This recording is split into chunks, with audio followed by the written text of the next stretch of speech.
నమస్కారం. అమ్మా నాన్న టీవీకి స్వాగతం.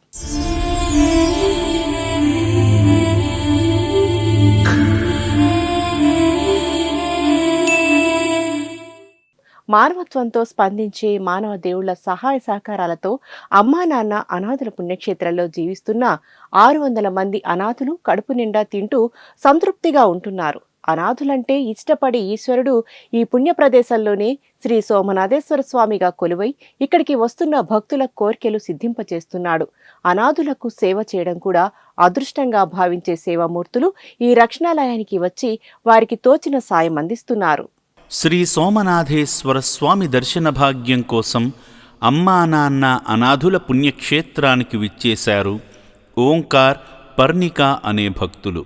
ఈ సందర్భంగా శ్రీ సోమనాథేశ్వర స్వామిని దర్శించుకొని వారి కుటుంబ సభ్యులైన రఘుపతి, రజిత, శ్రీకర్ల పేర్లపై, వారి గోత్రమైన ఎలనమరుషి గోత్రంపై ప్రత్యేక పూజలు జరిపించుకున్నారు. భక్తి మార్గంలో భాగంగా శ్రీ సోమనాథేశ్వర స్వామికి స్వయంగా అభిషేకం చేసి శంకరుని సంపూర్ణ అనుగ్రహానికి పాత్రులయ్యారు.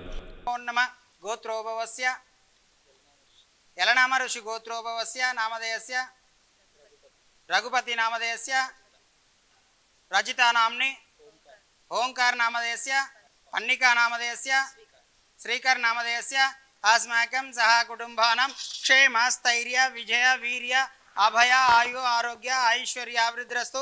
ఈ రక్షణాలయంలో జీవిస్తున్న అభాగ్యుల ఆశ్రమ నిర్వహణ వివరాలను అడిగి తెలుసుకున్నారు.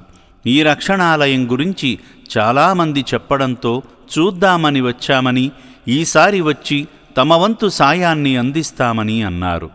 కన్నవారికి దూరమై తిండి నిద్ర లేక చావు బతుకుల మధ్య కొట్టాడిన ఈ అభాగ్యులు నేడు ఈ రక్షణాలయంలో ప్రశాంతంగా జీవిస్తున్నారంటే మీలాంటి మానవతామూర్తుల వలనే. నాతో పాటు నలుగురు బాగుండాలని తలచే సేవామూర్తులను శ్రీ సోమనాథేశ్వరుడు తప్పక కాపాడుతాడు. మానవతామూర్తులారా, మీలాంటి దయగల దాతల చేయుత కోసం ఈ అనాథులు ఎదురు చూస్తున్నారు. కుటుంబ సమేతంగా ఇక్కడికి విచ్చేసి వారికి తోచిన సాయం చేసి ఆయురారోగ్య అష్టైశ్వర్యాలతో వర్ధిల్లండి.